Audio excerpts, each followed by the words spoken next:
नमस्कार। आज की क्लास है बीएससी थर्ड ईयर। पेपर आपका फर्स्ट योगिक डाइट एंड योग फॉर कॉमन हेल्थ, और उसके अंतर्गत आज हम हेल्थ और योग को देख रहे हैं। इसके अंतर्गत हम हेल्थ और उसका योग से क्या संबंध है, या योग के अभ्यास से के द्वारा हम कैसे हेल्थ को अचीव कर सकते हैं। तो कॉन्सेप्ट ऑफ हेल्थ एंड योग और योगासन, बेसिकली हम इसमें मुख्य रूप से योग को देखेंगे, न कि योगासन को। तो उसमें एक समग्र चिंतन आएगा कि हेल्थ और हेल्थ का जो एक समग्र कॉन्सेप्ट है वो योग से कैसे अचीव हो सकता है, या योग का उससे क्या रिलेशन है। तो कॉन्सेप्ट ऑफ हेल्थ एंड योग, इसको आज हम लोग देख रहे हैं। सबसे पहले देखते हैं हेल्थ क्या है, स्वास्थ्य की डेफिनेशन क्या है। तो ये स्वास्थ्य की डेफिनेशन, इसके पहले भी आपने स्वास्थ्य से जुड़े हुए, हेल्थ से जुड़े हुए जो दूसरे पेपर्स हैं उसमें भी देखा होगा कि स्वास्थ्य की विभिन्न परिभाषाएं हैं, और उसमें से जो सर्वप्रचलित परिभाषा है WHO की, कि वही व्यक्ति स्वस्थ है जो physical, mental, social and spiritual wellbeing, जिसके अंतर्गत स्वास्थ्य के ये चारों आयाम हो। शारीरिक रूप से भी वो व्यक्ति स्वस्थ हो, मानसिक रूप से भी, सामाजिक रूप से भी और आध्यात्मिक रूप से भी। हम ऐसे ही व्यक्ति को स्वस्थ नहीं कह सकते जो केवल देखने में बिल्कुल फिट हो लेकिन सामाजिकता उसके अंदर ना हो, या मानसिक स्वास्थ्य या मानसिक उसका स्तर एक स्वास्थ्य के लायक, कहने लायक ना हो, उसकी मन स्थिति, उसके विचार ऐसे ना हो जो एक अच्छे स्वास्थ्य की निशानी हो, तो उसे हम स्वस्थ व्यक्ति नहीं कह सकते। तो पहला पॉइंट तो ये देख लीजिए कि ये 4 डायमेंशंस जो हैं, ये 4 पिलर जो हैं, वो हेल्थ के सबसे महत्वपूर्ण हैं, और योग के दृष्टिकोण से भी इन्हीं 4 आयामों से स्वस्थ व्यक्ति को स्वस्थ व्यक्ति कहा जाता है। इसके अतिरिक्त व्यक्ति को हम स्वस्थ व्यक्ति नहीं कहते। यहाँ पर स्वास्थ्य को या स्वस्थ व्यक्ति को समझने के लिए आपको थोड़ा सा हम कई दृष्टिकोण से स्वास्थ्य की डेफिनेशन और इस पूरे कॉन्सेप्ट को समझने का हम प्रयास करेंगे।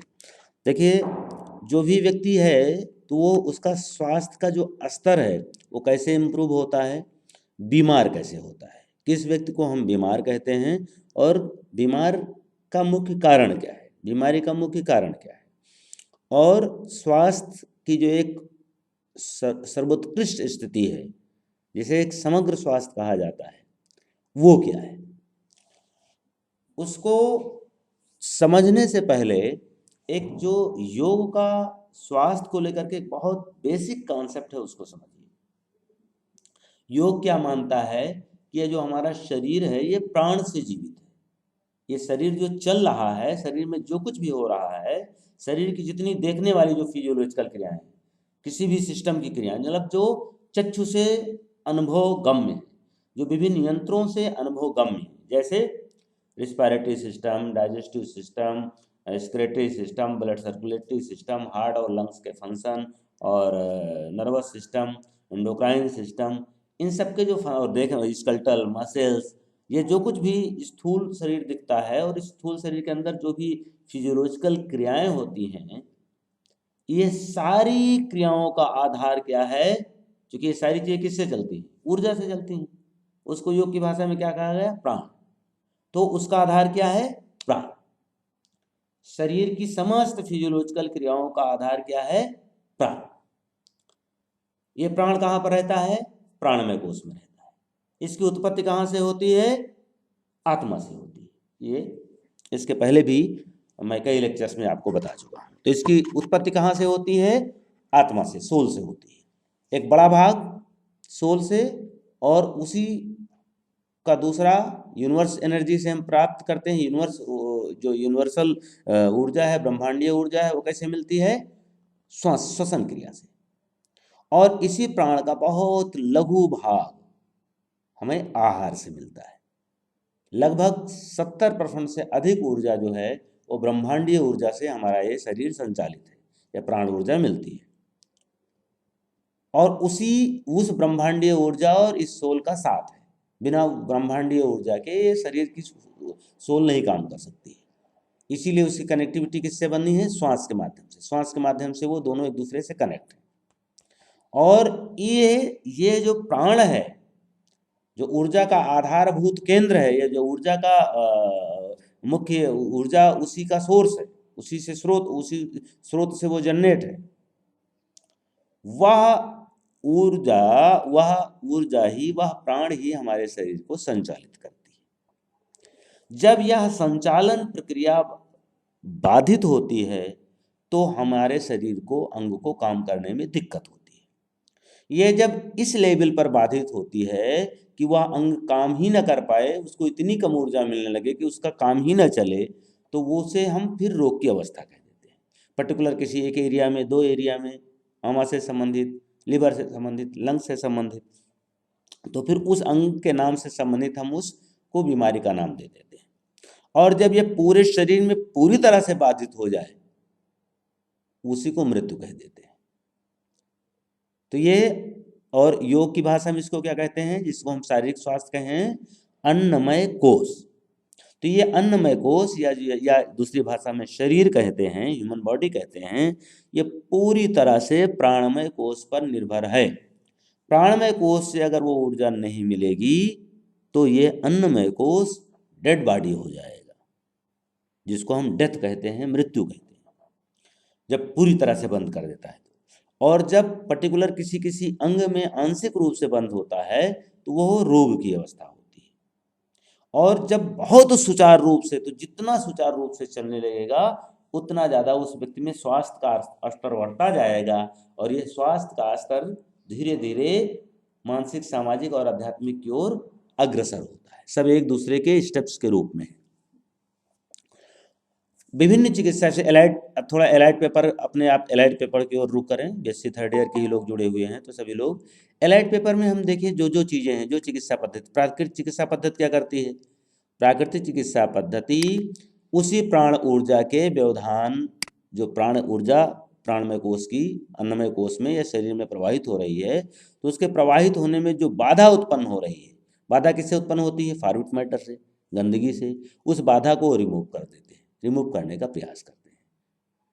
तो वो क्या हो गया? उसी को बोलते हैं विजातीय तत्व का निष्कासन। और उसी को दूसरी भाषा में कहते हैं विजातीय तत्व ही रोग के कारण है, क्योंकि उससे वह प्राण ऊर्जा शरीर में पूरी अच्छे समुचित मात्रा में प्रवाहित नहीं होती है। ये बात हो गई प्राकृतिक चिकित्सा का एक कॉन्सेप्ट। दूसरा, जो भी प्राकृतिक जीवन शैली है वो क्या काम करती है? प्राकृतिक जीवन शैली या प्राकृतिक चिकित्सा के कोई भी उपादान, कोई भी अंग, वह मुख्य रूप से प्राण ऊर्जा का शरीर में प्रॉपर मात्रा से बिना कम से कम व्यवधान के संवाहित कराने का, सर्कुलेट कराने का काम करते हैं। यही है प्राकृतिक चिकित्सा।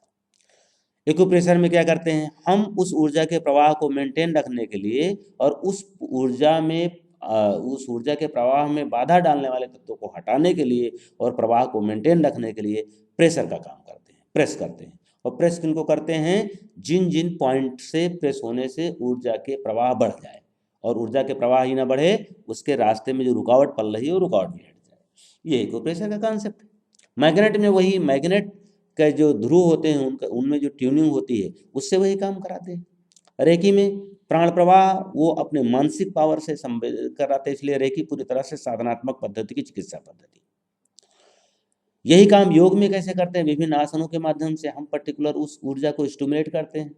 प्राणायाम के माध्यम से सीधे ऊर्जा के प्रवाह को ही बढ़ाते हैं। ध्यान के माध्यम से हम विचारों के द्वारा नर्वस सिस्टम को प्रभावित करके ऐसे हार्मोन सिक्रेट कराते हैं कि वो हमारे शरीर में ऊर्जा के प्रवाह को मेंटेन रखें। तो स्वास्थ्य के कॉन्सेप्ट में अगर आप आएंगे और स्वास्थ्य के दृष्टिकोण से आप योग के दृष्टिकोण से स्वास्थ्य को देखेंगे, तो एक ही बात निकल के आती है कि हमारे जीवन का आधार, हमारे स्वास्थ्य का आधार केवल और केवल एकमात्र शक्ति है, जिसका नाम है प्राण। और वह प्राण के तमाम सोर्स हैं, अन्न भी, फल भी, सब्जी भी, सोल भी और परमात्मा भी। और प्राकृतिक रूप से परमात्मा ने इस ब्रह्मांड में, इस ब्रह्मांडीय ऊर्जा में उस प्राण को घनीभूत कर रखा है, जिसे हम श्वास के माध्यम से सीधे खींचते हैं और खाद्य पदार्थों के माध्यम से इनडायरेक्टली। क्योंकि इसी प्राण ऊर्जा से वनस्पतियां भी तो उगती हैं, विकसित होती हैं, पुष्पित पल्लवित और परिपक्वता को प्राप्त होती हैं इसी ब्रह्मांडीय ऊर्जा से। तो वो ब्रह्मांडीय ऊर्जा ही उनमें बीज रूप में चली जाती है, और वही ऊर्जा हम जब इंटेक करते हैं तो ताकत मिलती है हमको, हमको उससे प्राण मिलता है, हमको उससे शक्ति मिलती है, ऊर्जा मिलती है। तो वो एक ही ऊर्जा है जो विभिन्न रूपों में हम उसको ग्रहण करते हैं। तो अब ये तो हो गया शारीरिक स्वास्थ्य। तो शारीरिक स्वास्थ्य का अगर हम डेफिनेशन देखें तो क्या देखें, शारीरिक स्वास्थ्य का योग के दृष्टिकोण से मतलब है कि शरीर के सारे अंग अपने प्रॉपर मात्रा में, समुचित मात्रा में एक अच्छे कोऑर्डिनेशन के साथ काम करते रहें, और ये तभी संभव है जब प्राण ऊर्जा समुचित मात्रा में प्रभावित होते रहे सब अंगों को। तो प्राण ऊर्जा का फिजिकल अंगों में, यानी कि अन्नमय कोश में, यानी कि सारे शरीर में, सारे अंगों में, शरीर के जो फिजिकल अंग हैं उन सारे अंगों में, इंटरनल एक्सटर्नल, जितने अच्छे से पूरी तरह से प्राण ऊर्जा का प्रभावित होना ही स्वास्थ्य है, शारीरिक स्वास्थ्य है। एक अच्छे स्वास्थ्य की निशानी है, वो व्यक्ति स्वस्थ है।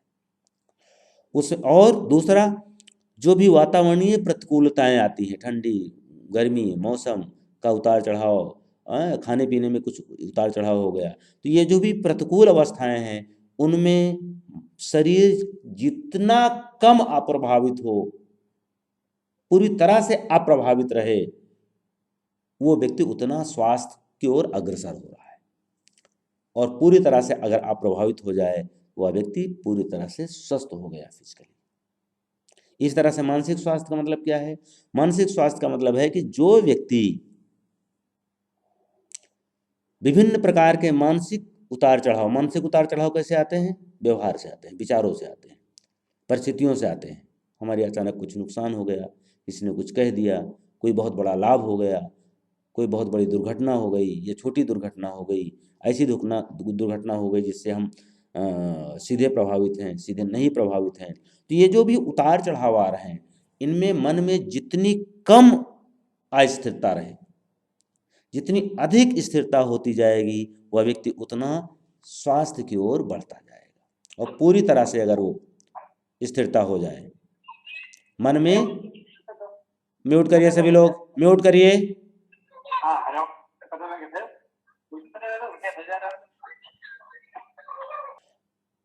तो मानसिक स्वास्थ्य का अर्थ क्या है? मानसिक स्वास्थ्य का अर्थ है कि मन में जितनी ज़्यादा स्थिरता रहे, मन के को अस्थिर करने वाले जो हैं ईर्ष्या, द्वेष, जलन, घबराहट, बेचैनी, उदासी, निराशा, हताशा, दुविधा, ये सब क्या हैं? ये सब मानसिक रोग के एक चिन्ह है, एक तरह से मानसिक रोग के सिम्टम्स हैं। और आगे आगे अगर बढ़ेंगे तो फिर ढेर सारी बीमारियां, स्ट्रेस, तनाव, सिजोफ्रेनिया और क्या क्या है, व्यवहार का जो है वो बदल जाना, तो ये सब क्या है? और जो है व्यक्ति का मानसिक रूप से असंतुलित रहना, बात बात में क्रोधी स्वभाव हो जाना, चिड़चिड़ापन रहना, एंजाइटी, चिंता, सदैव चिंता में, डिप्रेशन, सदैव डिप्रेस रहना, तो ये सब तो बहुत फिर निचले स्तर पे आ गए मानसिक बीमारियों पर। लेकिन अगर योग के दृष्टिकोण से हम मानसिक स्वास्थ्य को देखेंगे तो मानसिक स्वास्थ्य या मानसिक रूप से स्वस्थ हम उसी व्यक्ति को कहेंगे जहाँ से चित्त में क्लिष्ट वृत्तियों का निरोध हो जाता है, और वो अवस्था समाधि या एकाग्र अवस्था से उसकी शुरुआत होती है। उसके पहले जो है वो उस व्यक्ति को मानसिक रूप से पूरी तरह से स्वस्थ नहीं कहा जाएगा। जो व्यक्ति सामाजिक या व्यवहारिक या इस भौतिक जीवन के घटनाक्रमों से उसका मन उद्वेलित हो रहा है, उसका मन प्रभावित हो रहा है, तो जितना ज़्यादा प्रभावित हो रहा है उतना ज़्यादा वो मानसिक रूप से क्या है? अस्वस्थ है। सामाजिक स्वास्थ्य कि हमारा समाज के प्रति संबंध क्या है, हमारे समाज के प्रति सोच क्या है। इसके लिए अभी हम आगे जब साधन दिखाएंगे, इनके कौन कौन से साधन है तो और सुस्पष्ट होगा। तो सामाजिक जो हमारे दायित्व हैं, एक सामाजिक रूप से जो स्वस्थ व्यक्ति उसे ही कहा जाएगा जो अपने सामाजिक दायित्वों का अच्छे से निर्वहन कर रहा हो। वो व्यक्तिगत जीवन में चाहे जितना अच्छा हो, लेकिन अगर वो अपने सामाजिक दायित्व का निर्वहन नहीं कर रहा है तो ऐसे व्यक्ति को हम सामाजिक रूप से स्वस्थ व्यक्ति नहीं कहेंगे। हमारे समाज के प्रति ढेरों दायित्व हैं, ढेरों कर्ज हैं, तो हमें इतना, मैं जहाँ भी हूँ, जिस भी रूप में हूँ, वहाँ तक पहुँचने में हमारे प्रति समाज का बहुत बड़ा योगदान है। आप सोचिए, एक व्यक्ति, हम हमारी जो ज़रूरत की वस्तुएं आप देखिए, जिसके बिना हम नहीं रह सकते। हम भोजन के बिना नहीं रह सकते, हम बिजली के बिना नहीं रह सकते, हम कपड़े के बिना नहीं रह सकते, हम साधन के बिना नहीं रह सकते, हमारे लिए शिक्षा भी ज़रूरी है। इसमें कोई एक काम है जो हमने क्या किया है, इसमें हम कितना काम कर सकते हैं। कोई व्यक्ति पूरी ज़िंदगी में कपड़ा बना सकता है? कितनी पीढ़ियाँ लग गई तब जाकर के कपड़े का आविष्कार हुआ, बिजली का आविष्कार हुआ है। तो हमारी कितनी आवश्यकताएं हैं जो फुलफिल हो रही हैं, और हमें लगता है कि हम उसको पैसा दे करके खरीद लेते हैं, तो वो तो मेरा अधिकार हो गया। ये तो एक सामाजिक व्यवस्था के तहत होता है। वास्तविकता तो यह है कि अगर इनका विकास ना हुआ होता, ये चीज़ें ना होती, इनको करने के लिए किसी ने रात दिन एक ना किया होता, तो हम इन चीज़ों को नहीं प्राप्त कर सकते थे, चाहे जितना पैसा होता। आज वो सारी संसाधन हमारे जीवन को सुगम कर रहे हैं, सरल कर रहे हैं। तो क्या है, मेरी भी जिम्मेदारी है कि मैं भी समाज के इसमें कुछ कुछ अपनी आहुति डालूं, कुछ योगदान करूं, कि जिसका समग्र रूप से संपूर्ण सोसाइटी को लाभ मिले। भले व्यक्तिगत स्तर पे कोई ऐसा व्यक्ति भी हो जो मुझे न पसंद करता हो या मैं उसको न पसंद करता हूँ, लेकिन जब कोई अनुसंधान ऐसा होता है तो उससे समग्र सोसाइटी प्रभावित होती है। वह देश काल की, जाति की, संप्रदायों की सीमाओं से रहित हो जाता है। वह आविष्कार देश की सीमाओं से भी रहित हो जाता है, और समग्र सोसाइटी, एक समग्र समग्र जो है वो जन समुदाय उससे लाभान्वित होता है। तो सामाजिक स्वास्थ्य का मतलब है समाज के प्रति अपने दायित्वों का स्मरण रखना, और उन दायित्वों को पूरा करने का प्रयास करना, पूरा करने का भाव होना।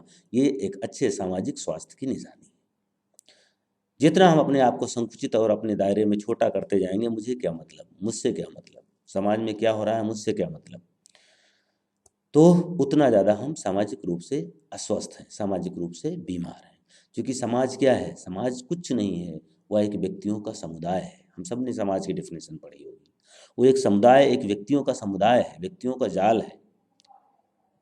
समाज कहते, समाज जमाना बड़ा बुरा है, समाज बड़ा बुरा है, लेकिन समाज किससे मिलके बना है?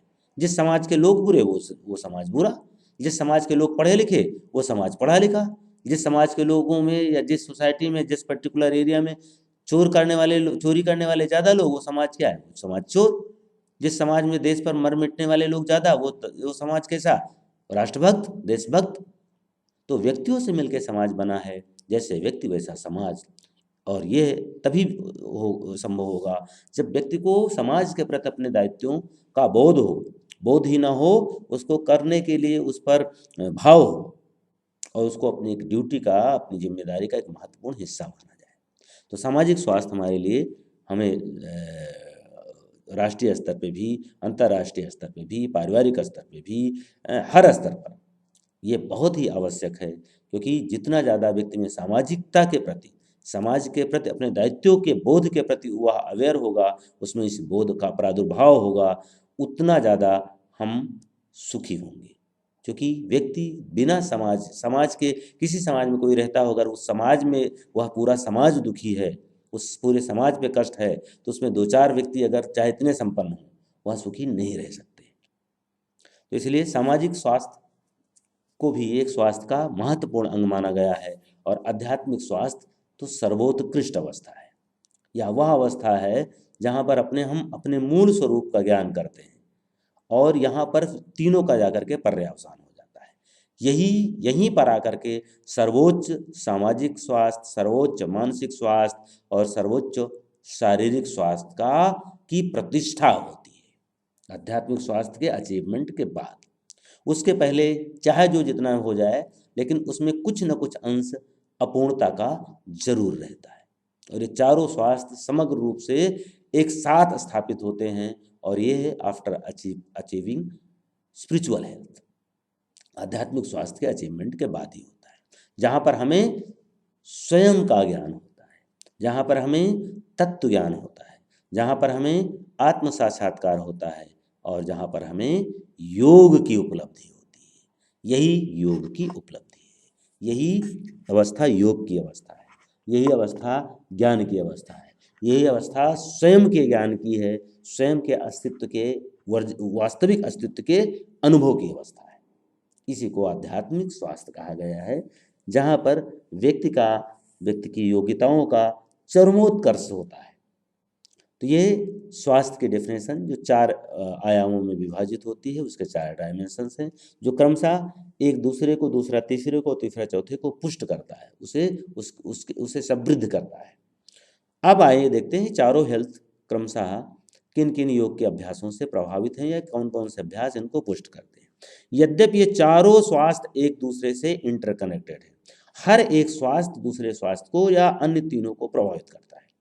कोई एक बीमार व्यक्ति में मानसिक स्वास्थ्य आप कैसे उम्मीद कर सकते हो व्यक्ति मानसिक रूप से स्वस्थ होगा अगर वो फिजिकली बीमार है, या कोई मेंटली अस्वस्थ है तो कैसे शारीरिक रूप से स्वस्थ रहेगा, वो सामाजिक रूप से कैसे स्वस्थ रहेगा। उसको जब अभी अभी उसका दिमाग ही नहीं सही काम कर रहा है तो उसे सामाजिक दायित्व का बोध कैसे होगा, और आध्यात्मिक स्वास्थ्य तो बहुत दूर की बात है।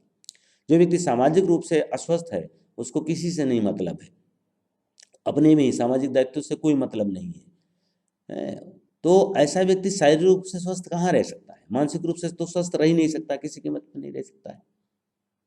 तो इसलिए सारी चीज़ें सब इंटरकनेक्टेड हैं, और किसी भी एक स्वास्थ्य के बढ़ने से दूसरा, दूसरे तीसरा, तीसरे चौथा प्रभावित होता है। और कहीं किसी भी एक स्वास्थ्य पर अगर हम रुक गए और आगे आगे के लिए हमने चिंतन नहीं किया, आगे के लिए हमने सोचा, तो हमारी जर्नी जो है वो वहीं पर रुक जाएगी। और हमारी जर्नी का लक्ष्य है संपूर्ण, समग्र, सुव्यवस्थित, सुसंगठित स्वास्थ्य की प्राप्ति करना।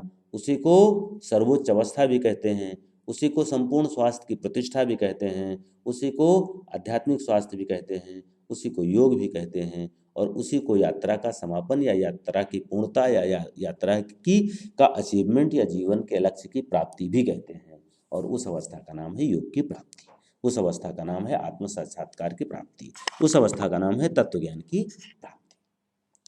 तो इसलिए ये सब एक दूसरे से कनेक्टेड है। जब तक हम शारीरिक रूप से स्वस्थ नहीं होंगे तो ये कल्पना करना बिल्कुल बेकार है, कोरी कल्पना है कि हम योग को प्राप्त कर लेंगे। व्याधि को पहली रुकावट माना है महर्षि पतंजलि ने। व्याध स्थान संशय प्रमाद आलस व्रत भ्रांत दर्शनालब्ध भूमकत्वान चित्त विक्षेप अंतराया। ये चित्त के विक्षेप हैं, मानसिक स्वास्थ्य की रुकावट है, और ये प्रथम पाद 30वां सूत्र। तो रोग तो हमारी पहली सबसे बाधा है। तो इसलिए क्रमशः एक दूसरे से जुड़े हुए हैं और हम क्रमशः अग्रसर होते हैं, जो एक दूसरा तीसरे तीसरे चौथे को की ओर बढ़ने में सहायता उत्पन्न करता है। अब आइए देखते हैं चारों स्वास्थ्य के विभिन्न आयामों को प्रभावित करने वाले कौन कौन से योगाभ्यास। यद्यपि योग के जितने अभ्यास हैं वो सब अभ्यास एक दूसरे को प्रभावित करते हैं। ऐसा थोड़ा कि आप आसन करोगे तो केवल शारीरिक स्वास्थ्य ही लाभ मिलेगा। अगर आप आसन को आसन की तरह से करोगे तो क्या होगा, इसी आसन से ही सारे स्वास्थ्य मिल सकते हैं। देखिए पतंजलि क्या कहते हैं, आसन को कैसे कहते हैं। आसन की डेफिनेशन बता दी, स्थिर सुखम आसनम। फिर कैसे करें, प्रयत्न शैथिल अनंत समापत्यभ्याम। प्रयत्न करें, प्रयत्न मीन्स क्या है, आसन को करने के लिए जो भी फिजिकल मूवमेंट की जरूरत है, जो अंगों में गति की जरूरत है, और जिस डायरेक्शन में, जिस टेक्निक से, उस सब का एक समग्र नाम कर दिया प्रयत्न, फर्ड। तो प्रयत्न करें, प्रयत्न शैथिल, और फिर अंतिम अवस्था में जाकर के शरीर को स्थिर कर दें, स्थिर करके वहीं पर शिथिल कर दें, स्टेबिलिटी ले आए। ये क्या है, शैथिल। अनंत, उसका उस पीरियड को अब लंबा होने दें, जितना लंबा हो सकता है। पहले दिन किसी आसन में 10 सेकंड रुकते थे, एक साल बाद उसमें 2 मिनट रुकने लगे, 3 मिनट रुकने लगे, तो धीरे धीरे उस पीरियड को बढ़ाइए। अनंत समापत्यभ्याम, ये समापत्ति ले जाने वाला। समापत्ति किसको कहते हैं, समापत्ति कहते हैं बिल्कुल चित्त की अवस्था, समाधि की अवस्था के जस्ट बिफोर पॉइंट की अवस्था है समापत्ति। पतंजलि ने समापत्ति की डेफिनेशन क्या बताई है, क्षीण वृत्तेरभिजातस्य मणे ग्रहण गृहेषु तत्तस्थत जनता समापत्ति। क्या है समापत्ति, समापत्ति वह अवस्था है जिस अवस्था में चित्त की समस्त वृत्तियां क्षीण हो जाती हैं, चित्त की समस्त वृत्तियां क्षीण हो जाती हैं, और चित्त स्फटिक मणि के समान, चित्त स्फटिक मणि के समान, जैसे स्फटिक मणि के समान। स्फटिक मणि क्या होता है, स्फटिक मणि पारदर्शी है, बिल्कुल ट्रांसपेरेंट है, उसके सामने जो भी वस्तु रखी जाती है, जो भी रंग रखा जाता है उस रंग का हो जाता है। लाल रंग का गुलाब रख दिया तो वो लाल रंग का हो जाएगा, कौन, स्फटिक मणि। पीला रख दिया तो पीला हो जाएगा। तो वो जैसा उसके सामने विषय आएगा उस विषय के आकार में आकारित हो जाएगा, उसका अपना कोई रंग नहीं है। चित्त की जब ये योग्यता हो जाए तो उसे समापत्ति कहते हैं। और इस योग्यता के बाद फिर जाकर के प्रकृति के एक एक तत्वों का ज्ञान और फिर पुरुष के का ज्ञान और फिर दोनों में प्रकृति पुरुष भेद ज्ञान होता है। तो ये पूरी योग की जर्नी कंप्लीट होती है। ये क्या है? ये है चित्त की एक योग्यता, जो जिस योग्यता के बाद ही समाधि शुभारंभ होती है। तो आप देखिए ये कितना इंपॉर्टेंट है आसन। लेकिन आसन से तो छोटे छोटे भी लाभ नहीं मिल पाते हैं। क्यों नहीं मिल पाते हैं? क्योंकि हम आसन को एक्सरसाइज की तरह करते हैं, आसन की तरह करते ही नहीं। अगर हम 10 मिनट का भी योग करेंगे तो उस 10 मिनट के योग में शरीर हमारा पॉस्चर करेगा और दिमाग हमारा इधर उधर रहेगा। मन या तो हम फोन में लगा रहेगा, या तो लोग फोन करते करते योग करते हैं। अब फोन करते करते योग करने कोई मतलब है? कोई मतलब नहीं, कोई लाभ नहीं उसका होना। क्योंकि योग के जो पॉस्चर आप कर रहे हो, जो प्राणायाम कर रहे हो, वो फिजिकल से ज़्यादा आपका मेंटल प्रेजेंटेशन इंपॉर्टेंट है। मेंटल प्रेजेंटेशन आपका आपके अभ्यास पे नहीं है, there is no meaning of yoga. उसका कोई मतलब ही नहीं है योग का। ऐसे योग से कोई मतलब नहीं है। योग का भी वो माहौल है, इसके अलावा कुछ नहीं है। तो इसलिए 2 मिनट करें, 5 मिनट करें, लेकिन इसीलिए आसन प्रभावी नहीं होते, क्योंकि आसन में करते समय आपको अपने आसन के साथ प्रेजेंट रहना, ये सबसे बेसिक और सबसे कंपल्सरी रिक्वायरमेंट है। अगर ये बेसिक रिक्वायरमेंट आप नहीं कर रहे हैं तो आप आसन नहीं कर रहे हैं, कुछ और कर रहे हैं। योग आसन नहीं कर रहे हैं, कुछ और कर रहे हैं। और ऐसे आसन को योग का हिस्सा नहीं माना जाता है। आसन करो, प्राणायाम करो, मुद्रा करो, कुछ भी करो, उसमें आपकी मानसिक प्रेजेंस, आपका मेंटल प्रेजेंट रहना, प्रेजेंस रहना, उपस्थित रहना, ये पहली शर्त है और पहली अकाट्य शर्त है योगाभ्यास की। तभी जाकर के वो अभ्यास लाभ देना शुरू करते हैं। क्योंकि जब मानसिक रूप से आप जुड़े, तब आप जाकर के आप अनुभव कर पा रहे हो कि इसका क्या प्रभाव हो रहा है। और दूसरा, योग का उद्देश्य है कि भाई थोड़ी देर के लिए ही सही, कम से कम आप उस दुनिया से डिस्कनेक्ट हो जिस दुनिया में आप 24 घंटे जी रहे हो। उससे थोड़ा बीच में कुछ देर के लिए तो आप उसको डिस्कनेक्ट करो। तो ये दोनों उद्देश्य पूरे होते हैं। इसलिए आसन में ये अति आवश्यक है। योगाभ्यास करते समय अति आवश्यक है कि जो भी आप छोटी क्रिया करो, बड़ी क्रिया करो, सिंपल क्रिया करो, लेकिन मानसिक रूप से उस क्रिया के साथ जुड़ो।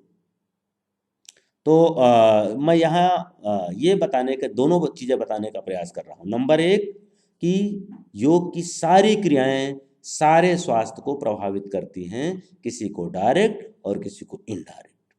लेकिन कुछ ऐसी क्रियाएं, लेकिन उनकी शुरुआत कहीं एक पॉइंट से होती है। तो यहाँ पर जो मैं बताने जा रहा हूँ वो मेन पॉइंट है कि ये इनसे सीधे कनेक्टेड है, और फिर वाया दैट रूट वो पूरे के पूरे इस चारों आयामों को प्रभावित करते हैं, क्योंकि सब एक दूसरे से इंटरकनेक्टेड है। तो आसन और षटकर्म ये दो अभ्यास हैं जो सीधे हमारे शरीर को प्रभावित करते हैं, शारीरिक स्वास्थ्य को प्रभावित करते हैं। और शारीरिक स्वास्थ्य को किस लेवल पर प्रभावित करते हैं? क्योंकि योग का उद्देश्य एक ही है, बीमार होने का अर्थ प्राण ऊर्जा का प्रवाह ठीक से ना होना, उसमें कुछ रुकावट आ रही है। तो आसन और षटकर्म मुख्यतः शुद्धि करता है, और आसन एक लेवल पे शुद्धि भी करता है, लेकिन आसन में विभिन्न प्रकार के विभिन्न चक्रों पर जो प्रेशर आते हैं, जो दबाव आते हैं, उससे एनर्जी का प्रवाह रिलीज होता है और प्राण अच्छे से प्रभावित होने लगता है। कॉन्सेप्ट एक ही चलेगा, दूसरा और नहीं है। क्या? प्राण ऊर्जा का प्रवाह। तो षटकर्म और आसन के अभ्यास शारीरिक स्वास्थ्य को सीधे प्रभावित करते हैं। मानसिक स्वास्थ्य जो है वो प्राणायाम, प्रत्याहार, धारणा और ध्यान, ये चारों आयाम सीधे प्रभावित करते हैं। प्राणायाम में क्या है? तथा चेते प्रकाश वर्णम, प्रकाश के, और मनसा योग्यता, धारणाश्च योग्यता मनसा, मन में धारण करने की योग्यता आ जाती है। धारण means stability of the mind on single subject, किसी एक ही सब्जेक्ट पर मन की स्थिर रहने की धारणा आती है। किससे? प्राणायाम से। प्राणायाम का लाभ योग्यता, धारणाश्च योग्यता मनसा, मन में धारण करने की योग्यता आ जाती है। प्रत्याहार से क्या कहा गया है? प्रत्याहार से इंद्रियां वश में हो जाती हैं, इंद्रियां ही तो मन को भटकाती हैं। धारणा क्या है? देशबंध चित्तस्य धारणा, मन को किसी एक विषय पर रोकने का जो अभ्यास है वो धारणा है। और ध्यान क्या है? तत्व प्रत्येकतानता ध्यानम। तो ये सब यद्यप प्रभावित पूरे शरीर को करते हैं, लेकिन ये मन के रूट से पूरे शरीर को प्रभावित करते हैं। तो इसलिए मानसिक स्वास्थ्य को सीधे अगर कोई प्रभावित करता है तो ये चारों अभ्यास करते हैं। ध्यान तो उसका एक सीधा अभ्यास ही है, लेकिन ध्यान के पहले के जो तीनों अभ्यास हैं, ये ध्यान के लायक मन को इन्हीं अभ्यासों के द्वारा बनाया जाता है और इन्हीं अभ्यासों के द्वारा मन को साधा जाता है, मानसिक स्वास्थ्य को इम्प्रूव किया जाता है। सामाजिक स्वास्थ्य, सामाजिक स्वास्थ्य अभी इसके पहले वाले भी लेक्चर में मैंने यम नियम की जब चर्चा चल रही थी, तो यम जो हैं वो क्या है, ये सामाजिक नियम है। और ये जब सामाजिक नियम हमारे जीवन के आधार बन जाए, हमारे व्यक्तित्व का स्वभाव बन जाए, तो सामाजिक स्वास्थ्य क्या हो जाता है, सामाजिक स्वास्थ्य की प्राप्ति हो जाती है। जैसे कि अहिंसा, अहिंसा मीन्स किसी को कष्ट न देना, किसी के प्रति हिंसा न करना, वाणी से, कर्म से, व्यवहार से। तो ये हो गया सत्य, किसी से असत्य भाषण का व्यवहार न करना, सत्य बोलना, ये हो गया सत्य। तो अहिंसा, सत्य, अस्तेय, ब्रह्मचर्य, अपरिग्रह, ये सब जो चीज़ें हैं वो हम एक समाज के साथ जब रिलेशन बनाते हैं, समाज के विभिन्न समुदाय के साथ जब हमारा व्यवहार होता है, तो इन्हीं 5 चीज़ों से युक्त होता है, इन्हीं 5 चीज़ों का ही उसमें हम व्यवहार करते हैं। चाहे जितने तरह का व्यवहार करें, ये 5 चीज़ों में से कोई ना कोई चीज़ जरूर रहेगी। कौन सी? अहिंसा, सत्य, अस्तेय, अपरिग्रह, ब्रह्मचर्य, या इसका उल्टा हिंसा, असत्य है। ब्रह्मचर्य का मतलब हुआ वासना युक्त जीवन, उसका उल्टा है। अपरिग्रह का मतलब हुआ परिग्रह। तो ये जो भी यम के अंदर शिक्षा दी गई है, अहिंसा, सत्य, अस्तेय, अपरिग्रह, ब्रह्मचर्य, इनका या इनके उल्टा, ये इन्हीं में से कोई ना कोई रिलेशन हम बनाते हैं या कोई व्यवहार करते हैं समाज के किसी भी व्यक्ति के साथ जब हम व्यवहार में आते हैं। तो ये कैसा होना चाहिए? सामाजिक स्वास्थ्य को इम्प्रूव करना है तो यम का पालन करना चाहिए, यम से युक्त होना चाहिए, सामाजिक व्यवहार यम से युक्त होना चाहिए। और जब यम से युक्त का उल्टा होगा तो क्या होगा? सामाजिक बीमारी की ओर हम बढ़ेंगे। सामाजिक बीमारी मीन्स असत्य भाषा, सामाजिक बीमारी मीन्स चोरी करना, सामाजिक बीमारी मीन्स समाज में हिंसात्मक प्रवृत्ति को बढ़ावा देना। तो ये क्या है? ये सब सामाजिक रोग के कारक हैं। तो यम के अंतर्गत इनको सामाजिक नियम, सामाजिक अनुशासन यम को कहा भी जाता है। तो सामाजिक स्वास्थ्य का के इम्प्रूवमेंट का आधार, सबसे सशक्त अगर कोई आधार है तो यम है। आध्यात्मिक स्वास्थ्य, आध्यात्मिक स्वास्थ्य का जो चरमोत्कर्ष है वो समाधि है, क्योंकि समाधि में ही हम अपने वास्तविक स्वरूप का ज्ञान करते हैं। समाधि की परिभाषा देखिए क्या बताते हैं हमारे पतंजलि, तदेव अर्थमात्र निर्भासम स्वरूप शून्यमेव समाधि। जब हमें संबंधित विषय का अर्थ के मात्र में ही ज्ञान हो और निज स्वरूप शून्य हो जाए, किसका? चित्त का, किसका? स्वयं का, तो वो समाधि की अवस्था है। तो इसी अवस्था में जाकर के हमें अपने वास्तविक स्वरूप का ज्ञान होता है क्रमशः। क्रमशः इसलिए क्योंकि यहाँ पर योग में ज्ञान की एक लंबी प्रक्रिया चलती है। प्रकृति के तत्वों का ज्ञान होता है क्रमशः, 1 का, 2 का, 3 का, 24 तत्व का ज्ञान होता है। फिर स्वयं का ज्ञान होता है, फिर वेद ज्ञान होता है। तो ये जो वेद ज्ञान है यही पूर्ण आध्यात्मिक स्वास्थ्य की अवस्था है। इसी को योग कहा गया है, इसी को विवेक ख्याति रूपी वृत्त की स्थापना कहा गया है। और उसके बाद फिर निर्वित समाधि की अवस्था आती है। तो यहीं से इसी को आध्यात्मिक स्वास्थ्य, ये दोनों जो स्थितियां हैं, संप्रज्ञात और असंप्रज्ञात योग की अवस्था, यही आध्यात्मिक स्वास्थ्य की अवस्था है। तो इस तरह से मान लीजिए आध्यात्मिक स्वास्थ्य थोड़ा सा कम समझ में आता है, या कुछ लोग ऐसे हैं जो ये कह सकते हैं नहीं भाई मुझे उससे नहीं मतलब है, लेकिन इन 3 के बिना तो जीवन नहीं चल सकता है, और इन तीनों के से युक्त हमारा जीवन है, मानसिक, सामाजिक और शारीरिक। आप कुछ भी करना चाहो, बिना इसके नहीं संभव है। इसलिए ये तीनों योग के द्वारा पूरी तरह से प्राप्त किए जा सकते हैं। लेकिन योग के द्वारा, योग के नाम पर अगर हम कुछ और करते हैं, जो योग के अनुशासन, योग के सिद्धांत, योग के जो सामान्य से नियम, उनसे विरक्त होकर के, तो वो योग नहीं है। आप भले उनको योग समझें और कहें, वो योग नहीं है, और उनसे इस तरह के स्वास्थ्य की प्राप्ति नहीं हो सकती है। थोड़ा सा कुछ कमर दर्द ठीक हो गई, हेडेक ठीक हो गया, बीपी डाउन हो गया, वो अलग की बात है। लेकिन एक कंप्लीट स्वास्थ्य की डेफिनेशन जो कहती है, जिस अवस्था को कहती है कि ये अवस्था एक संपूर्ण स्वास्थ्य की अवस्था है, जिसमें फिजिकल, मेंटल, सोशल और स्पिरिचुअल वेलबींग की बात कही गई है, ये तभी संभव है जब योग के अभ्यास को योग की तरह से किया जाए और उसके सारे डायमेंशंस को एक सही, थोड़ा और ज़्यादा का यहाँ प्रश्न नहीं है, यहाँ सही डायरेक्शन का प्रश्न है।